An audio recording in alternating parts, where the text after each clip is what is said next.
You've entered void of rules, a realm where normal constraints cease to exist. But beware, traveller, there is one rule here. You've got to hit subscribe. Seriously, it's the only rule we have. We just reached 1,000 brave souls, and we're hunting for 9,000 more to complete our dark ritual. I mean, reach our next goal, so subscribe. Or don't. But remember, the void remembers those who defy the only rule. Now let's get into today's video. The blood on my hands won't wash off, not because it's stuck to my skin, but because it isn't really there. What you're about to hear is classified. I'm breaking protocol by telling you this, but someone needs to know what happened at Outpost Erebus. If you're reading this, I'm already gone. My name is Corporal Michael Delaney, and this is my final testimony.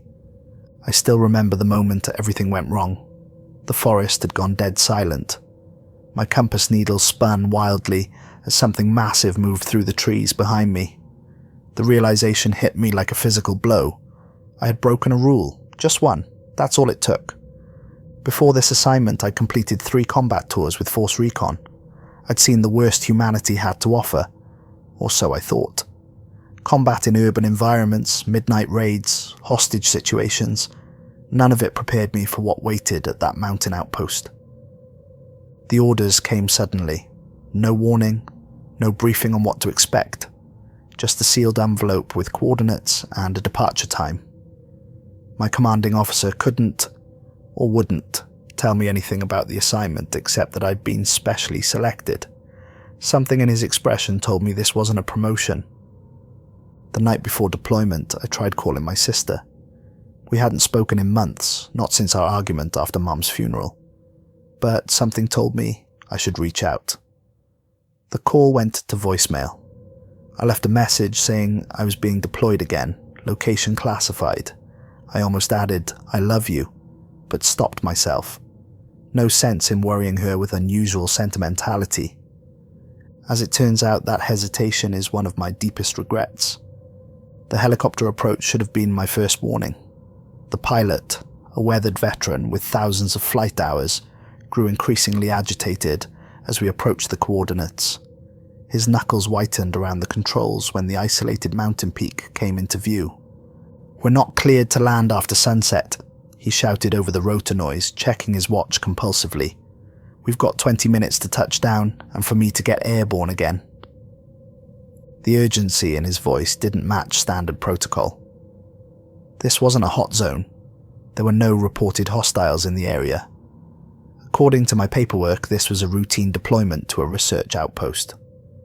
"What's so special about sunset?" I asked. The pilot just shook his head. "You'll figure it out. Everyone does, one way or another." As we descended, I caught my first glimpse of Outpost Erebus. The structure was wrong somehow. Ancient stone foundations supported modern military construction. The perimeter lights pointed inward instead of outward. Strange symbols were carved into the rock, partially covered with fresh paint as if someone had tried to hide them. The mountain itself loomed above the installation like a sentinel. Its peak disappeared into low clouds, creating the unsettling impression that it extended forever. The surrounding forest was unnaturally dense and dark, even for late afternoon. The pilot refused to kill the engines during our brief landing. "Remember what they told you in the briefing?" he called out as I grabbed my gear. "And for God's sake, follow the rules." Before I could ask what he meant, he was practically shoving me out the door. I hadn't received any special briefing beyond standard deployment protocols. The helicopter lifted off the moment my boots hit the ground, departing with unusual haste. A woman with premature grey hair and a prosthetic right hand met me at the landing pad. Commander Vasquez's face bore the hardened look of someone who had seen too much but somehow survived it. "Corporal Delaney," she said, not offering to shake hands. "Congratulations. You've been chosen because your psych profile suggests you might survive this posting." Survive, not succeed or excel. The word choice wasn't lost on me. The wind picked up as we stood there, carrying sounds that shouldn't exist at this altitude. something like distant whispers, almost forming words, but not quite. I noticed Vasquez checking her watch with the same urgency the pilot had shown. "We need to get inside before sunset," she said, already walking. "Double time, Corporal." As we walked towards the main building, Vasquez suddenly drew her sidearm and fired at the wall beside us without even looking. The crack of the gunshot echoed across the compound, causing several nearby Marines to jump, but then immediately relax once they saw the source. "Scorpion," she said calmly, holstering her weapon. I looked at the wall and saw nothing. No scorpion, no bullet hole, nothing. "It wasn't really a scorpion," she added, noticing my confusion. "You'll understand soon enough." My stomach knotted as we entered the main complex. The layout was the standard military design, but subtle details felt off. Corridors that seemed slightly too long. Lights that cast shadows at unnatural angles. Walls where the paint appeared fresher in irregular patches.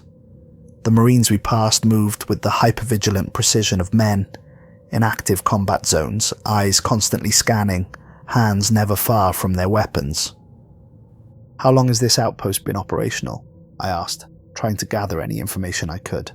"Officially, since 1962, Vasquez replied. "Unofficially, longer." She led me deeper into the complex, through 3 separate security checkpoints, each requiring different verification protocols. At the final checkpoint, the guard scanned Vasquez's eyes and then mine, comparing them to some baseline. Only then did the reinforced door slide open. "Welcome to Outpost Erebus, Corporal," Vasquez said as we entered what appeared to be the command center, where reality is more of a suggestion than a rule. The briefing room contained 15 other Marines, a mix of new arrivals like me and veterans I could easily identify by their haunted expressions. Vasquez approached a glass case at the front of the room, punched in a code, and removed what appeared to be a leather-bound book. As she touched it, I felt a strange sensation. The leather looked wrong somehow, and several veterans in the room made personal signs of protection as she opened it. "This is the rule book," she announced. "Every rule in this book was written in blood. Each one exists because someone died to teach us the lesson." She began reading, and with each rule the room grew colder. Rule 1, never patrol alone after sunset or before sunrise. Rule 2, always carry a silver compass and check it every 15 minutes exactly. Rule 3, if your compass needle spins continuously for more than 3 seconds, run toward the outpost. Don't look back. The list continued, each rule more bizarre than the last. Never respond to your name called from beyond the perimeter. Always enter doorways right foot first. No whistling between midnight and 4 a.m. Report any Marine whose eyes reflect oddly in light. Rule 8. Never touch objects found outside the perimeter, especially if they appear valuable or familiar. Rule 9. If wildlife stands perfectly still while watching you, fire a warning shot and retreat immediately. Rule 10. Keep iron on your person at all times, replace lost items immediately. Rule 11. If you hear tapping on walls at night, recite your service number backwards 3 times. Rule 12. Never sleep with your bed facing any window or doorway. Rule 13. If you see a fellow Marine violating these rules, report it immediately. Do not approach them. Rule 14. Never look directly at the night sky for more than 10 seconds. Rule 15. If you hear music from the forest, block your ears and return to base immediately. Rule 16. Always ensure your reflection is behaving normally before approaching any reflective surface. As she reached the end of the list, I noticed several veterans mouthing the words along with her, like a prayer they'd memorized through desperate repetition. I exchanged glances with another new arrival, a young private who seemed to share my skepticism. This had to be some kind of elaborate hazing ritual. Special forces units were known for their unusual initiations. "You think this is a joke?" Vasquez asked, zeroing in on our exchange with unsettling perception. Private Cooper thought so too, last month. She pointed to an empty chair. Notice he's not with us anymore. The young private beside me straightened immediately, colour draining from his face. Any questions? Vasquez asked, surveying the room. A hand went up. Another new arrival. A corporal named Diaz. Ma'am, what's the purpose of this outpost? Our orders were vague. Vasquez closed the book carefully before answering. Officially, we monitor seismic activity and maintain a communications relay. Unofficially, we contain an environmental hazard. She paused, choosing her words carefully. That's all you need to know for now. And the rules? I found myself asking. They're security protocols. The rules are survival, she replied flatly. Break them and you die, or worse. What could be worse than death? Someone muttered behind me. Vasquez heard it. Replacement, she said simply. The room fell silent. She dismissed us shortly after, assigning bunks and first shift rotations. As we filed out, a veteran sergeant pulled the new arrivals aside. Listen up, he said in a low voice. Whatever you thought you were signing up for, forget it. This isn't a standard deployment. This isn't even standard Black Ops. The things you'll see, hear, they don't make sense. They're not supposed to. Just follow the rules. Keep your head down, and you might make it to the end of your rotation. What exactly are we containing? Diaz asked. The sergeant's expression darkened. Something that shouldn't be here. Something that's trying to get out. That's all I can say. As we dispersed to our assigned quarters, I noticed something strange. Despite having just arrived, I could swear I'd seen the corridor we were walking down before, in perfect detail. A sensation of déjà vu so strong it made my head spin. You okay? Asked Jenkins, the young private who'd been next to me in the briefing. Yeah, I lied, just tired from the trip. I know what you mean, he said, although I wasn't sure he did. I've been having weird dreams about this place since I got my orders. Dreamt about that rulebook before I ever saw it. I stopped walking. What did you say? Jenkins looked embarrassed. Nothing, forget it. Just nerves, right? But as he turned away, I could have sworn his eyes reflected the hallway light strangely just for a moment. That night they assigned me a bunk in a room with a veteran named Rodriguez. I watched, baffled, as he meticulously lined the windowsill with salt, placed iron nails above the doorway, and positioned his bed to face away from both the door and window. You might want to do the same, he suggested, not looking up from his work. Is all this really necessary? I asked. Rodriguez paused, then rolled up his sleeve to reveal a twisted scar running from wrist to elbow. I got this my third night here when I thought the rules were bullshit. Do what you want, but don't say nobody warned you. The scar wasn't surgical or like any combat wound I'd seen. The skin appeared melted and reformed, with strange angular patterns embedded within the tissue. What happened? I asked, unable to look away from the disturbing mark. I broke Rule 7, he said quietly. I saw lights in the forest, beautiful lights dancing between the trees. I looked directly at them, started walking toward them without even realizing it. He shuddered. They found me halfway to the perimeter fence, trying to dig under it with my bare hands. This, he gestured to the scar, was already happening, like my arm was reconfiguring. I swallowed hard.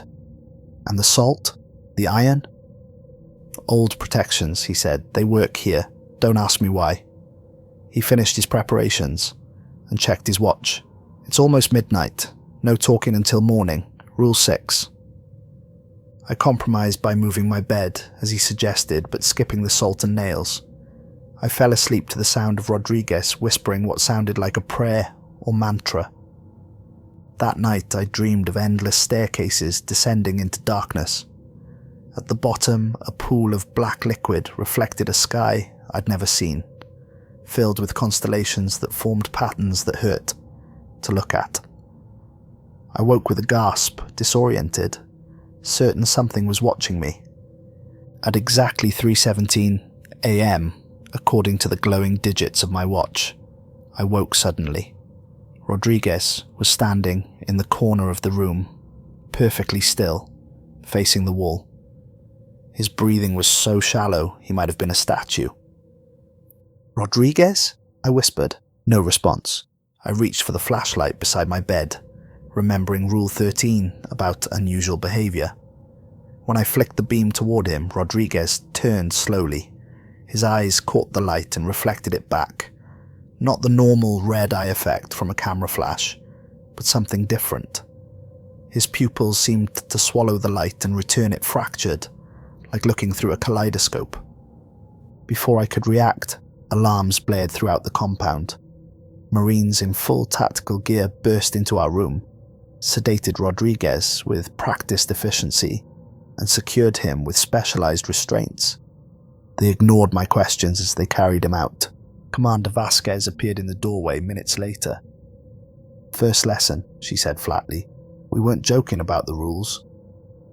I sat awake for the remainder of the night, the iron nail Rodriguez had placed above the door suddenly seeming like an excellent idea. The alarms eventually stopped, but the tension in the air remained, thickening like an approaching storm. From somewhere deep in the compound I heard screaming. Not pain or fear, but rage. Rodriguez's voice, but speaking words that didn't sound like any language I'd ever heard. The sounds made my teeth ache and my vision blur. I covered my ears but couldn't completely block it out. Hours later, as dawn approached, the screaming stopped abruptly. The silence that followed was almost worse. At dawn, I joined the other new arrivals in the mess hall. The mood was somber. Diaz, the corporal who had asked about our purpose the day before, looked like he hadn't slept. "Did you hear what happened last night?" he whispered as I sat down with my tray. "They had to isolate 3 people. 3 in one night." The private from yesterday, Jenkins was his name, leaned in. I heard one of them was talking to himself in some language nobody recognized. "What happens to them?" I asked. "The isolated ones?" Both men fell silent as a veteran sergeant passed our table, eyeing us suspiciously. "Nobody knows for sure," Diaz finally said, "but they never come back to regular duty." I pushed my food around my plate, appetite gone. The eggs tasted metallic, the coffee bitter in a way that didn't seem natural. A sudden commotion at the entrance drew everyone's attention. 2 Marines were physically restraining a civilian scientist who was trying to enter the mess hall. "I need to see it," the man was shouting, his voice hoarse. "It showed me. I've been lied to my whole life. You have to let me back down there." The Marines subdued him with practiced efficiency, injecting him with something that made him go limp almost immediately. As they dragged him away, I noticed strange markings on his forearms, like the scar on Rodriguez, but more extensive, covering his skin in complex patterns. "Another one for sub-level C," someone murmured nearby. The next morning, I was assigned to patrol with Specialist Torres, a communications expert on his 3rd tour at Arabus. Torres had noticeable tics, constantly checking his silver compass, touching iron objects, muttering under his breath at precise intervals. His eyes darted constantly toward the tree line surrounding the outpost. "What happened to Rodriguez?" I asked as we walked the perimeter. Torres was silent for a long moment. "Extraction," he finally said. "He's not Rodriguez anymore." "What does that mean? Where did they take him?" Torres stopped walking and checked his compass before continuing. "Sub-level C. Nobody comes back from sub-level C." We approached the perimeter fence, a reinforced barrier topped with razor wire. But unlike standard military installations, most of the security measures seemed designed to keep something out rather than in. Motion sensors, floodlights, and cameras all faced outward towards the dense forest surrounding the base. "What exactly are we guarding against?" I asked. Torres laughed humorlessly. "Guarding against? That's rich." He lowered his voice. "We're not guards, Delaney. We're bait." Bait for what? I've been here 3 tours and I still don't have a name for it, neither do the science teams. It doesn't fit into any category we understand.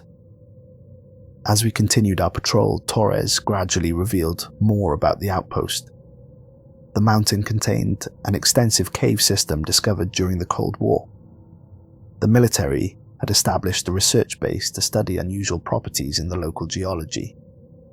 They found something down there, Torres explained in hushed tones. Something old. The eggheads thought they could control it. They were wrong. Control what exactly? Torres checked his compass again before answering. There's this place deep in the mountain, a chamber that doesn't follow normal rules. Sometimes it's bigger on the inside. Sometimes it connects to places it shouldn't. The scientists called it a spatial anomaly, but that's just fancy words for saying they don't understand it. I might have dismissed it as superstitious nonsense if not for what happened next. I noticed strange tracks in the mud near the perimeter fence. Not animal prints, but perfect geometric impressions that seemed to appear as we looked at them, disappearing when directly observed. Don't stare at them, Torres warned. That's how it notices you. A cold shiver ran down my spine. It. Whatever's on the other side trying to get through. The fence isn't to keep people out, Delaney. It's to mark the boundary, where our reality ends and something else begins. He pulled a small silver flask from his pocket and took a swig before offering it to me. I accepted, expecting alcohol, but instead tasted salt water. Iron in your pocket, silver compass in your hand, salt in your system, Torres explained. Old protections. They work here. As our patrol continued, Torres pointed out subtle anomalies I might have missed otherwise. Birds that flew in 2 perfect formations, trees that seemed to shift position when viewed from different angles, shadows that moved slightly out of sync with what cast them. Don't react to anything unusual, he advised. Reaction is recognition. Recognition is invitation. We passed a small shrine nestled against the inner perimeter wall. Dog tags hung from nails driven into the wood, dozens of them softly clinking in the breeze. Memorial? I asked. Something like that, Torres replied. Some people think if you leave your tags here, your name stays behind. Makes it harder for anything to call you. I fingered my own tags instinctively. You believe that? I wouldn't be on my 3rd tour if I didn't follow every precaution, no matter how superstitious it seems. As we completed our circuit and approached the main entrance, Torres suddenly grabbed my arm, pulling me to a stop. One more thing, he said, voice low. If you ever find yourself disoriented, if the base layout suddenly seems wrong, or you can't remember how you got somewhere, use this. He pressed something into my palm. A small iron nail, its head engraved with strange symbols. Press it into your hand. Hard enough to draw blood. Pain anchors you to reality. I stared at the nail. Is that standard issue? Torres almost smiled. Nothing about this place is standard, Delaney. Remember that? By the end of the first week, 2 more Marines had been extracted. Jenkins, the young private, disappeared during a night patrol. They found his boots at the edge of the forest, perfectly aligned, as if he had simply stepped out of them and walked away. I began following the rules religiously. Every 15 minutes I checked my compass. I entered doorways right foot first. I lined my windowsill with salt. I carried iron nails in my left pocket. I stopped dismissing these measures as superstition and started seeing them as survival tactics. That's when the dreams began. I'd find myself walking endless corridors that twisted back on themselves, each turn revealing a version of the outpost that was subtly wrong. Rooms where gravity pulled sideways, hallways that breathed like living things, windows that looked out on alien landscapes. Each dream ended the same way. Me standing before a door I knew I shouldn't open, my hand reaching for the handle anyway. I always woke before touching it, but each night my dream self got closer. During off hours, I studied the base layouts, memorizing exit routes and emergency protocols. I struck up conversations with veterans, gleaning bits of information about previous incidents. Each story was stranger than the last. Marines who returned from patrol speaking languages they'd never learned, personnel who aged decades overnight, rooms that were discovered fully furnished despite not appearing on any blueprints. Private Lewis, a combat engineer who'd been at Arabus for 8 months, told me about the time a maintenance crew found a door that hadn't been there the day before. Standard protocol required them to seal it without opening it. They ignored protocol. What was behind it? I asked. Lewis shook her head. Nothing. Literally nothing. Not darkness, not another room. Nothing. Like reality just stopped. Johnson reached in. She swallowed hard. His arm just stopped existing where it crossed the threshold. Clean cut, no blood. He yanked back a stump, screaming. But 12 hours later, his arm was back, good as new. That's impossible, I said, and Johnson thought so too. Kept saying it was a miracle. Lewis's expression darkened until they realized the arm wasn't really his anymore. It moved when he wasn't telling it to. Wrote things while he slept. What things? Coordinates, equations, names of people who hadn't been born yet. She looked away. They took him to sub-level C after it started growing new fingers. I tried to rationalize these stories as exaggerations, campfire tales meant to scare new recruits. But I'd seen Rodriguez's eyes. I'd seen the tracks that appeared and disappeared in the mud. I'd felt the wrongness permeating the outpost. 4 days into my deployment, a violent storm hit the mountain. The wind howled with voices that almost formed words. Lightning struck the same spot near the eastern perimeter 7 times in succession. Then the perimeter sensors failed. The alarms that had been constantly screaming suddenly went silent, plunging the outpost into unsettling quiet. Commander Vasquez initiated emergency protocols, organizing teams of 3 to check each sector. Torres, myself, and a quiet corpsman named Miller were assigned to the eastern door, the one closest to where the lightning had repeatedly struck. We found it standing open despite electronic locks that should have kept it sealed. Inside the guard room, 2 Marines were arranged in positions that human bodies shouldn't be able to achieve. Their eyes were missing, but their bodies were otherwise untouched. No blood, no signs of struggle. Miller vomited. Torres just looked resigned. "It's getting bolder," he murmured, checking his compass 3 times in rapid succession. As we secured the area, I noticed something on the security monitor, a figure standing just beyond the perimeter fence, watching the outpost. It had the silhouette of a person, but seemed to shift slightly, as if its edges weren't fully defined. "Torres," I called, pointing to the screen. He glanced at it, then immediately turned away. "Don't look at it too long. That's not a person." "Then what is it?" "A lure. It takes forms that make us want to approach." He checked his compass again. "We need to report this to Vasquez now." Back at command, Vasquez reviewed our findings with grim determination. She ordered a full lockdown of the facility. No one in or out for the next 48 hours. "It's testing our defenses," she explained to the senior staff. "Every time there's a breach, it learns something new."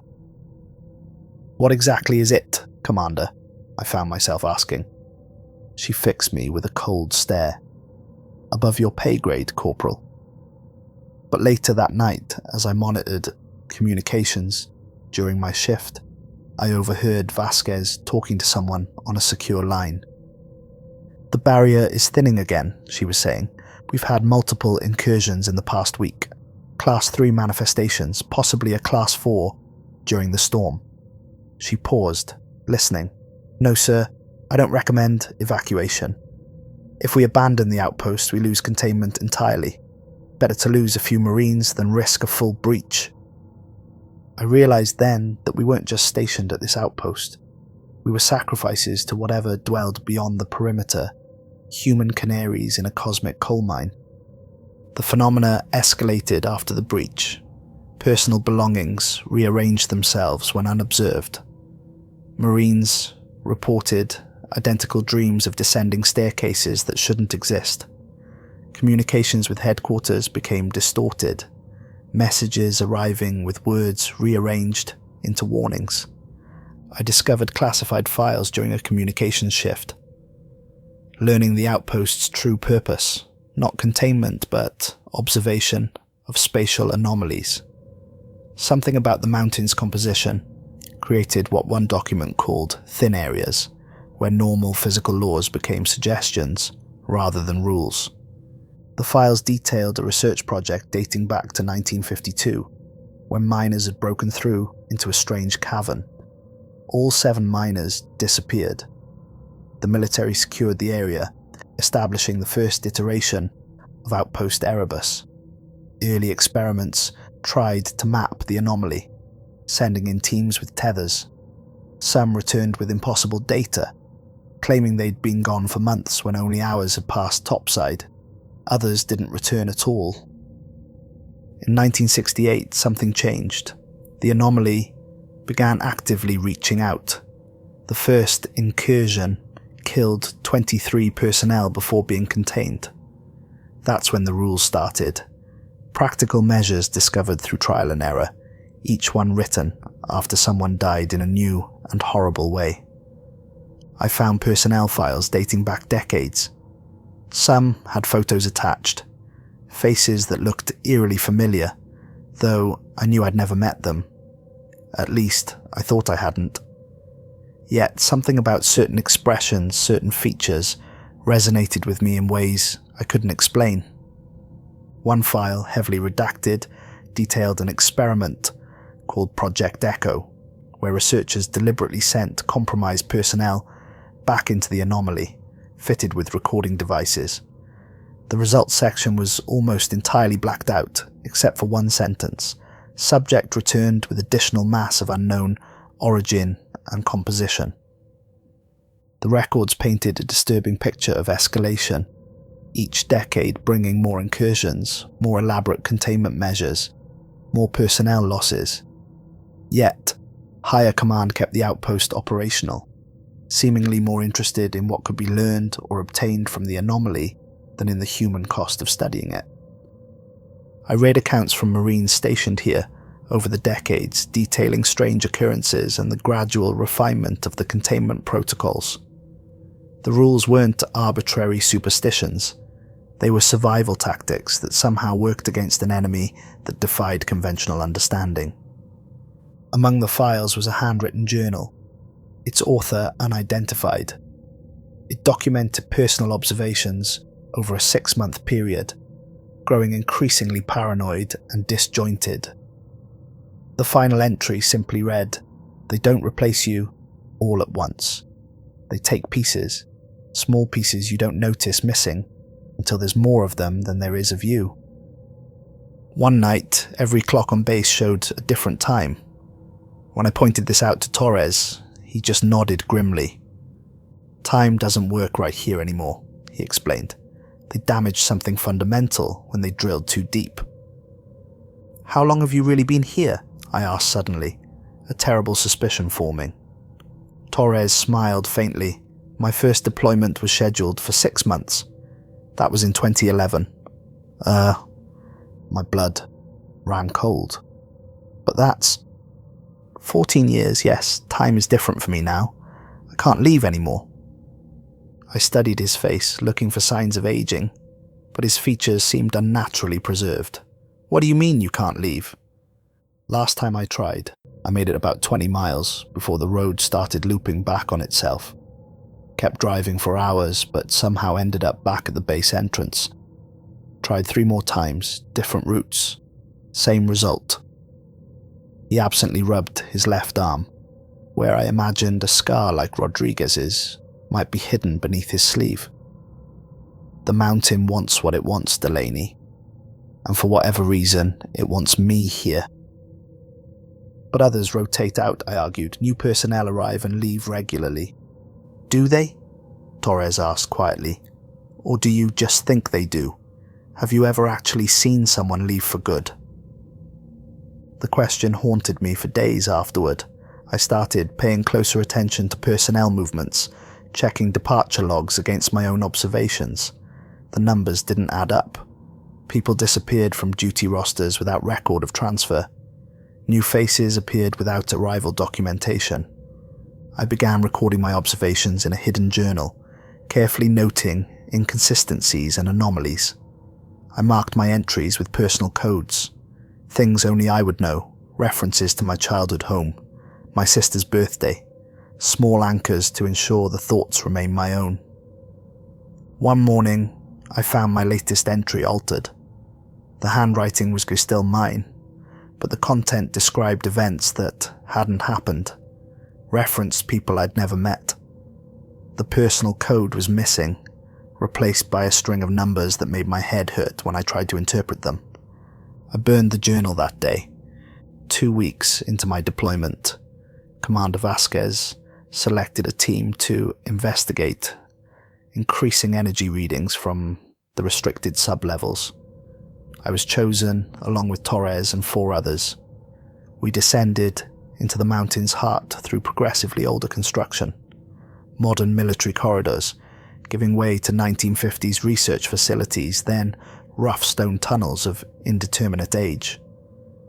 The air grew colder as we descended, but with a strange quality. It felt thick, resistant, like breathing water. Our flashlights seemed to illuminate less space the deeper we went, the darkness pushing back against the light. The lowest level contained artifacts from previous expeditions, equipment from the 70s, 80s and 90s, all abandoned when the teams retreated to higher ground. The objects were arranged in careful patterns that no human would have created.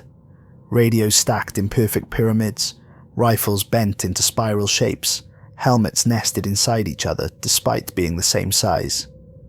"Don't touch anything," Vasquez warned, "especially if it looks familiar to you." As we moved deeper, I noticed the tunnels changing. The walls became smoother, almost polished, with faint iridescence that caught the light in impossible ways. The floor sloped at angles that should have made walking difficult, yet somehow felt natural. We passed rooms that defied explanation, spaces that appeared to contain landscapes, chambers where water flowed upward, halls filled with suspended objects that moved in perfect synchronization when no one was directly observing them. "This is why we're here," Vasquez explained quietly. "These phenomena. Headquarters thinks they can be weaponized." "Is that possible?" I asked. "They've been trying for 70 years. Results are unpredictable." We passed through a final security door, this one made of solid silver with strange symbols etched into its surface. Beyond lay a monitoring station surrounding a massive natural chamber. Banks of equipment, some modern, some antiquated, recorded data from sensors aimed at the chamber's center. At its heart lay a perfectly reflective black pool that seemed to absorb light rather than reflect it. Scientific instruments surrounding it recorded impossible readings that the technician refused to explain, though I caught glimpses of negative numbers where there should have been positives.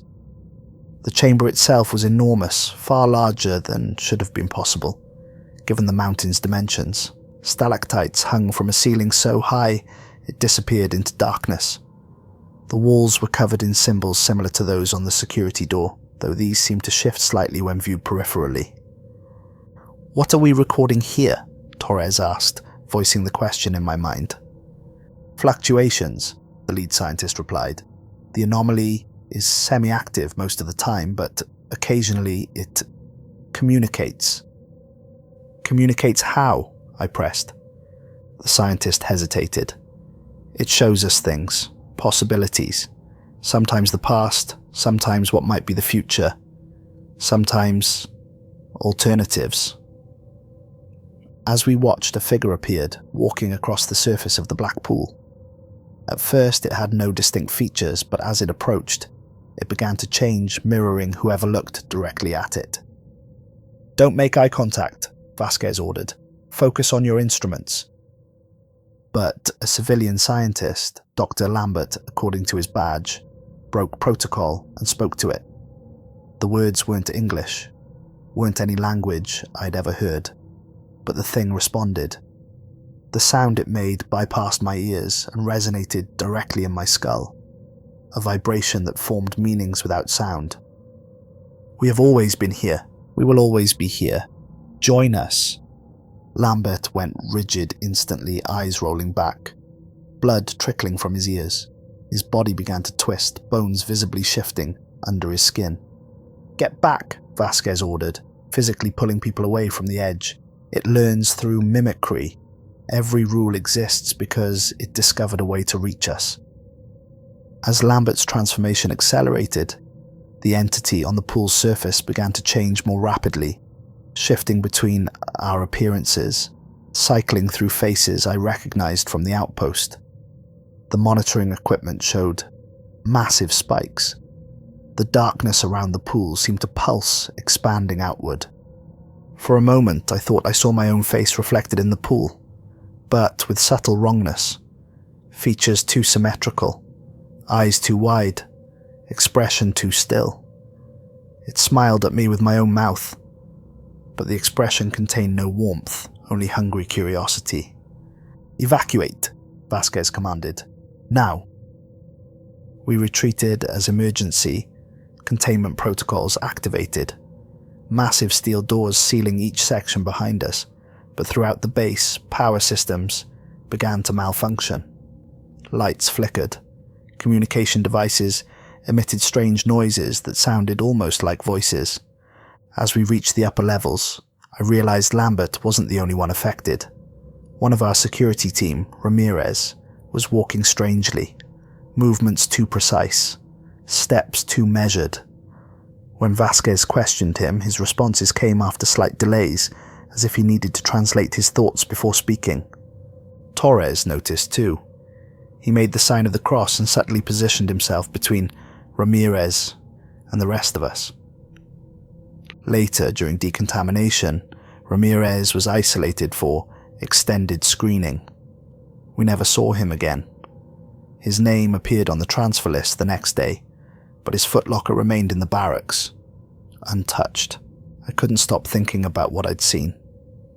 That night, my dreams were invaded by the black pool, by the voices without sound, by the sensation of my body rearranging itself from the inside out. I dreamed I was standing at the edge of that pool, watching my reflection change into something else, something that wore my face like an ill-fitting mask.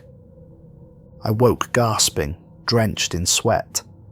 For a terrifying moment, I couldn't remember my own name. When I finally recalled it, I said it aloud, over and over, like a protective spell. After 36 hours of emergency protocols, exhaustion hit everyone hard. I hadn't slept more than 20 minutes at a stretch, constantly responding to new anomalies appearing throughout the base. Objects moving on their own, rooms that led to different locations than they should have. Personnel reporting doppelgangers of themselves walking the corridors. The extraction teams worked non-stop. 3 more Marines had been taken to sub-level C after exhibiting signs of compromise. I'd seen one of them in the mess hall just hours before. Diaz, the corporal, who'd asked questions during our first briefing. His eyes had begun to reflect light strangely, and he'd been mumbling coordinates under his breath. The base felt different after the sub-level incident. The air itself seemed charged with potential, like the moment before lightning strikes. Personnel moved in groups, no one wanting to be alone. Conversations hushed when officers approached. Everyone checked their compasses obsessively. "It's awake now," Torres told me during a rare, quiet moment. "Really awake. What you saw in the pool, that's just its finger poking through the veil. The real thing, we can't comprehend it. Our minds aren't built for it." "What does it want?" I asked. "To exist here. To expand. Imagine being trapped in a 2-dimensional world when you're a 3-dimensional being. You'd want out. You'd want space to move." He shook his head. "Except it's the other way around. We're the Flatlanders to whatever that thing is. Can it be killed? Torres actually laughed at that. Can you kill geometry? Can you shoot gravity? This thing isn't alive the way we understand life. It just is, has always been, will always be. On the third day after the sub-level incident, Vasquez ordered all non-essential personnel to secure quarters while a specialized team swept the base for remnants. I was assigned to the communication center with Torres, monitoring emergency channels. What are remnants? I asked when we were alone. Torres glanced at the door before answering. Pieces that break off from the main entity. They can mimic objects, animals, sometimes people, but they're like probes. They observe, gather information, report back. Report back to what? We don't know. Maybe nothing we could comprehend even if we saw it. He rubbed his eyes. The entity in the pool isn't the threat. It's just the manifestation. A projection into our reality. Whatever's really on the other side.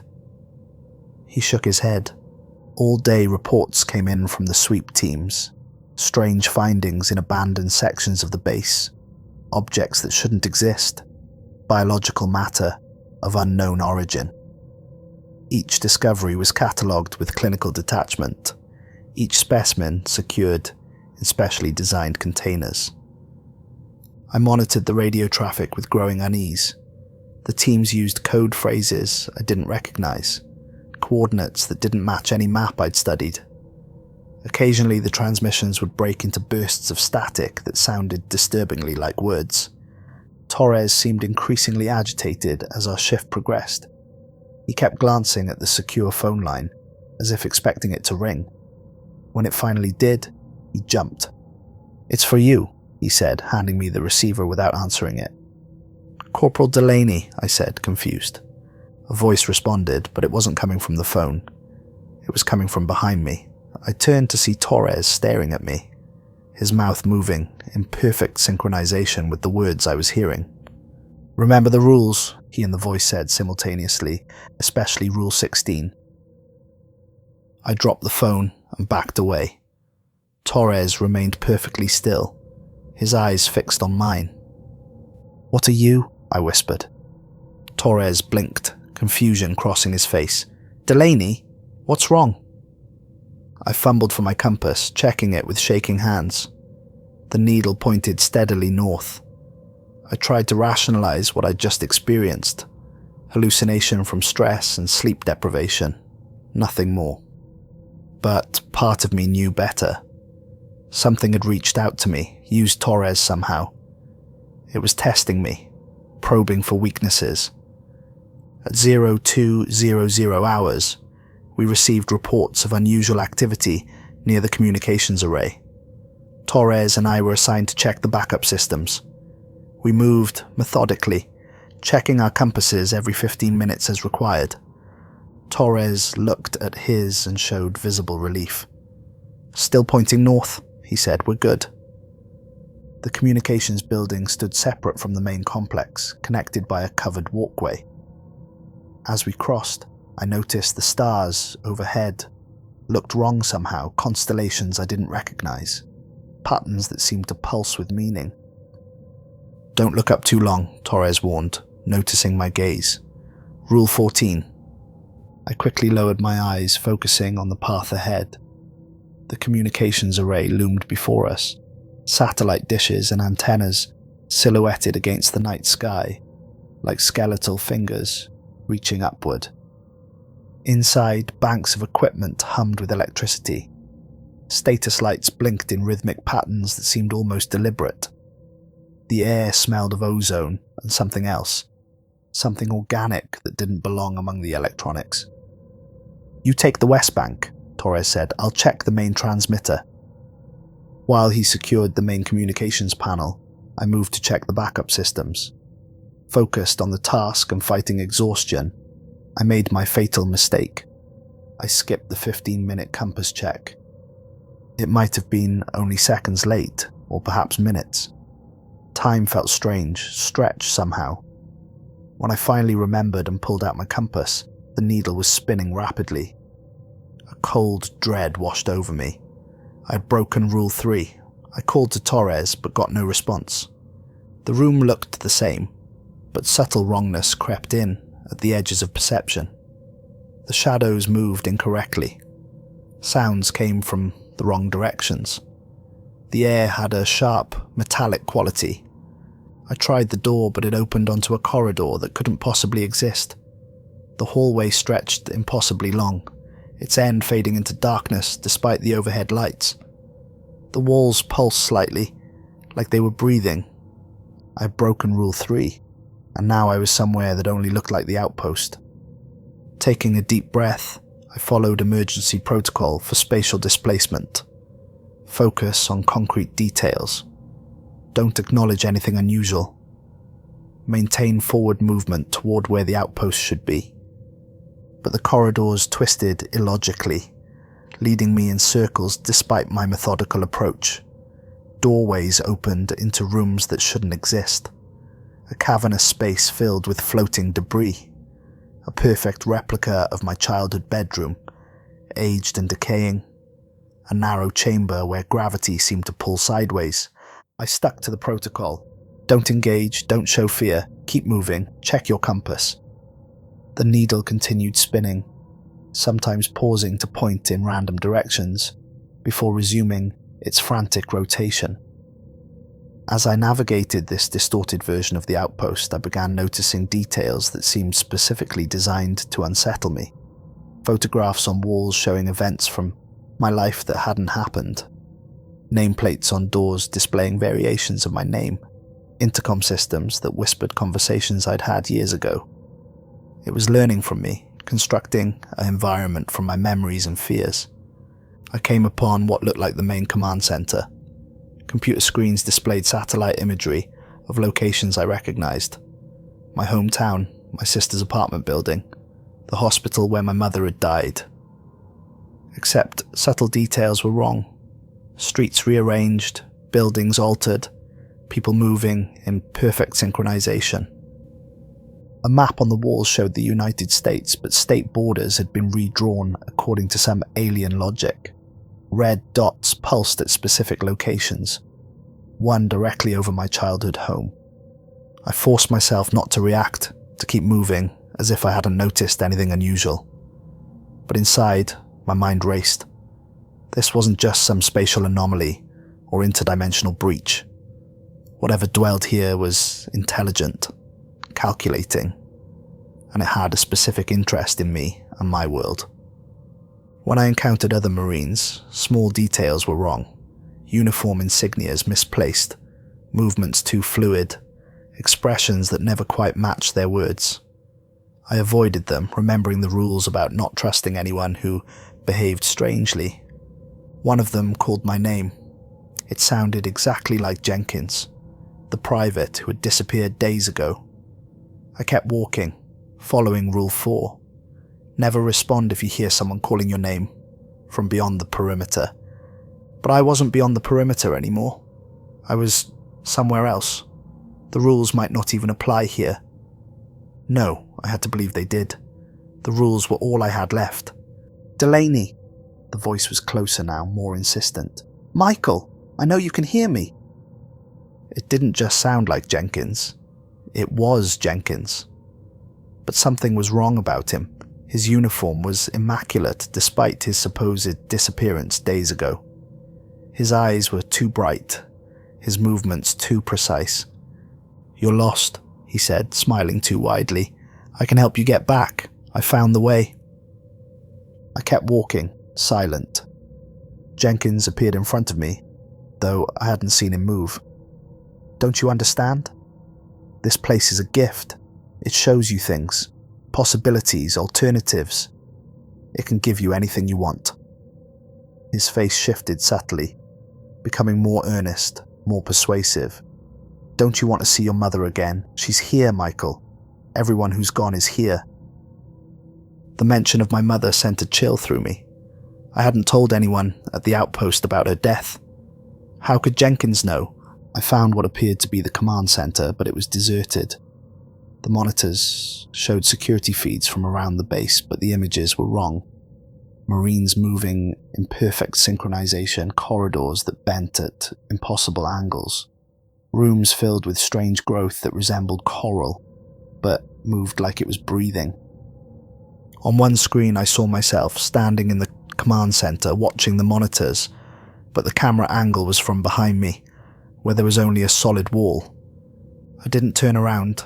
Instead, I recalled Torres's advice and reached for the iron nail in my pocket. Without hesitation, I drove it into my palm. Pain lanced through my hand, hot and clarifying. Blood welled around the metal. For just an instant, reality seemed to flicker. The command center dissolved around me, revealing glimpses of something else. A vast organic space pulsing with bioluminescence, filled with structures that defied classification. Entities moved through this space, their forms constantly shifting between states of matter. Then the illusion reasserted itself, the command center returning. But now I could see the seams in the construction, the subtle wrongness where this copied reality failed to perfectly mimic the original. I twisted the nail deeper, using pain to hold on to my sense of self. Blood dripped onto the floor, but instead of pooling normally, it formed perfect geometric patterns before being absorbed into the material. "That won't help you," said a voice behind me, my voice. I didn't turn, remembering Rule 16.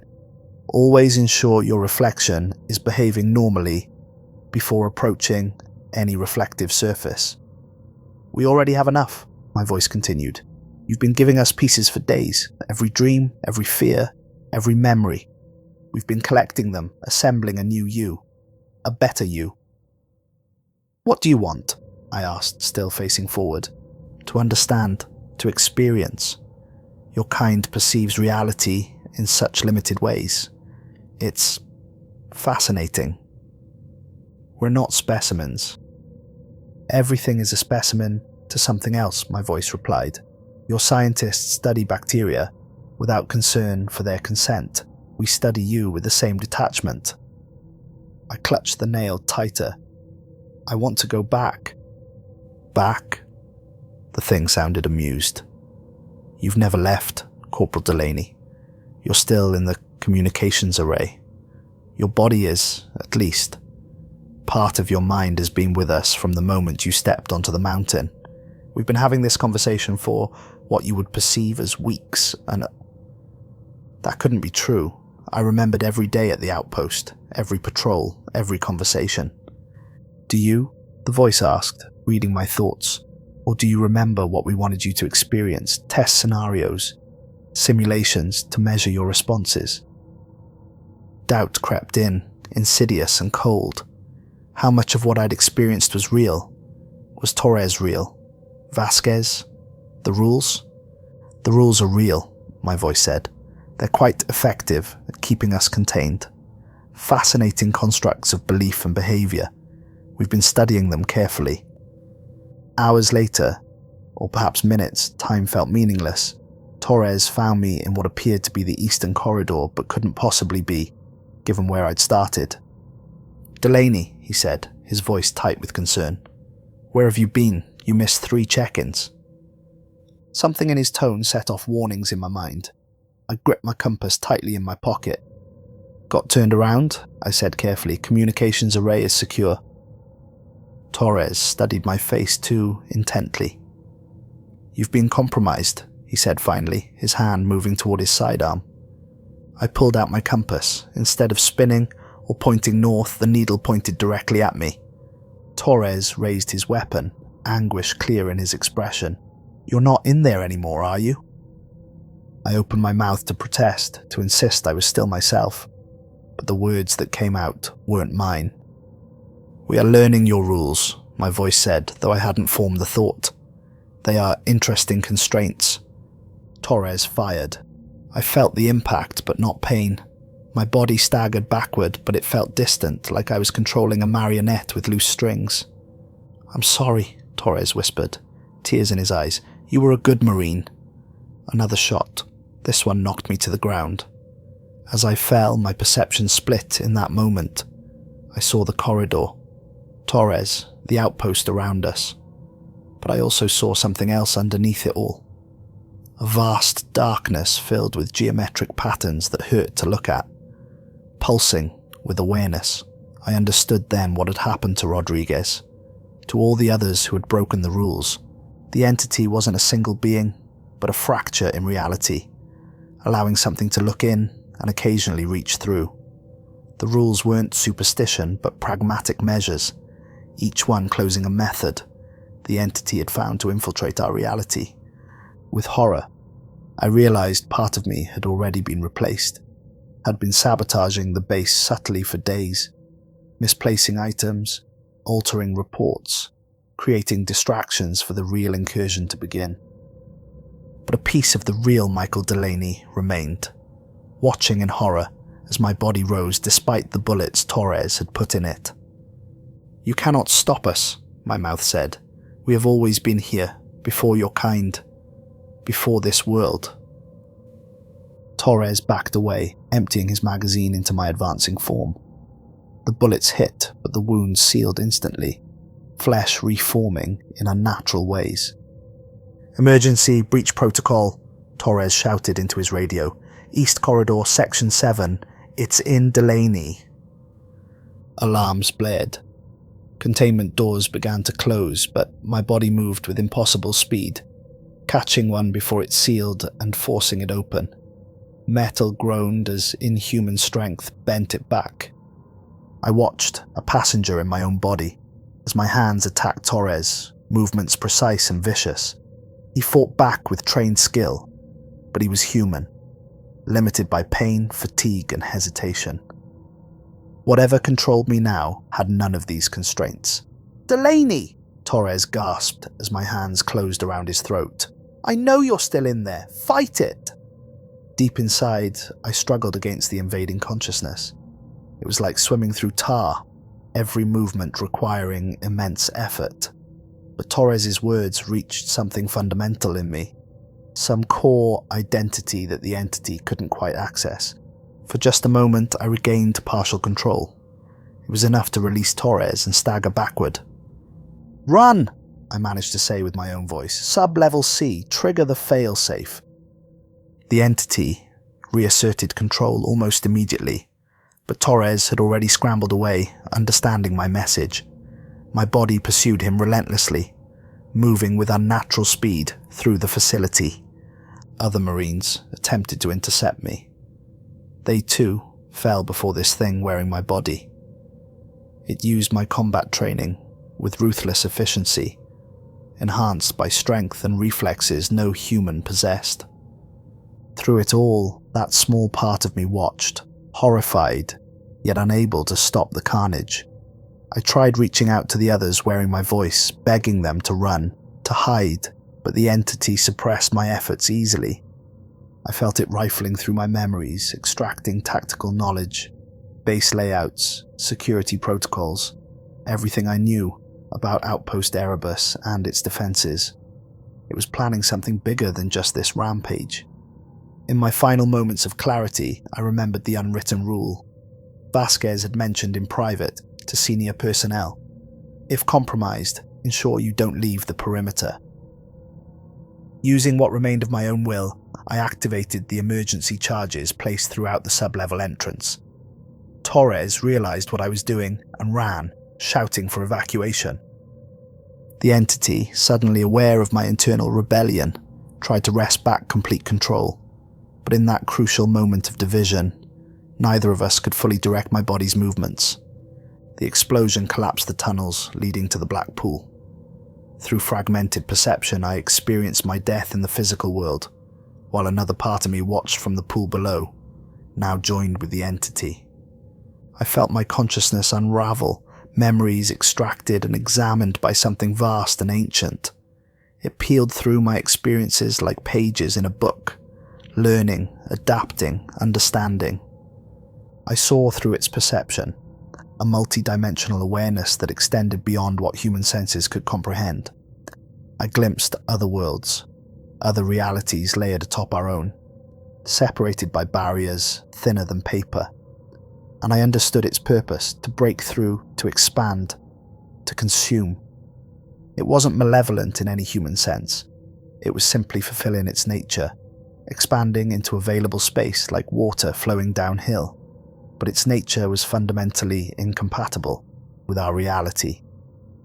Wherever it touched, our world warped and ruptured, unable to accommodate something that operated according to entirely different laws of existence. Outpost Erebus sat at a junction point, a place where the membrane between realities had worn thin. The entity had been probing this weakness for decades, gradually learning how to manipulate our side of the barrier. The rules had evolved as defense mechanisms, pragmatic measures that somehow reinforced reality's integrity against these incursions. But the entity was patient and adaptable. Each rule it learned to circumvent, each method of infiltration it mastered, brought it closer to a full breach. As consciousness faded, I understood the terrible truth. The entity would recover. The explosion had only temporarily set it back, and now it had gained something valuable: complete access to my memories, my knowledge of the Outpost protocols. It would try again, and it would be smarter next time. I don't know how I'm able to leave this record. Perhaps some fragment of Michael Delaney still exists, separate from what I've become. Perhaps the entity is allowing this warning as part of some incomprehensible plan. Months later, a new group of Marines arrived at the rebuilt Outpost Erebus. The new commander presented them with the rules book, now with one additional entry. Rule 17. If your reflection moves differently than you do, activate emergency containment immediately. A memorial wall listed the names of those who had given their lives at the outpost.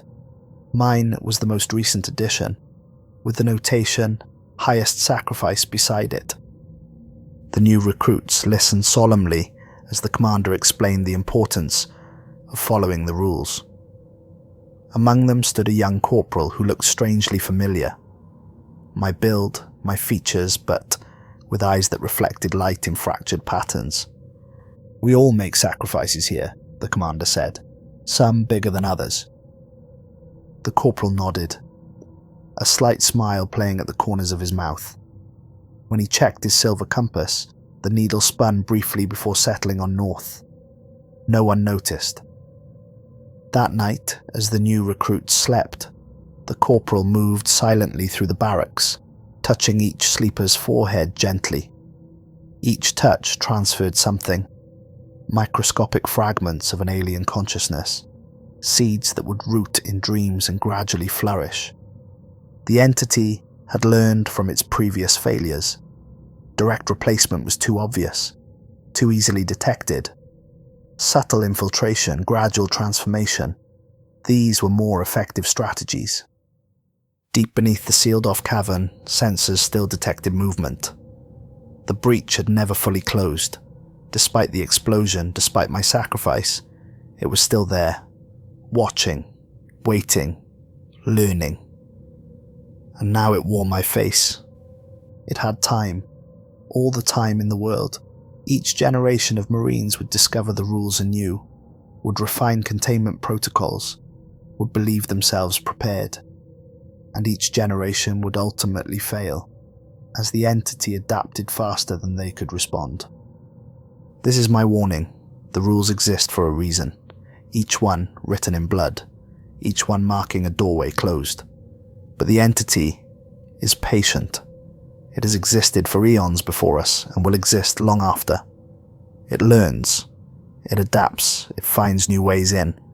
And so the rules keep growing. I know because I help write them now. I was a Marine, we had rules to survive. I failed to follow just one. This is my warning to you. If you find yourself stationed at Outpost Erebus, check your compass religiously. Enter doorways right foot first. Carry iron in your left pocket. Never respond if you hear your name called after dark.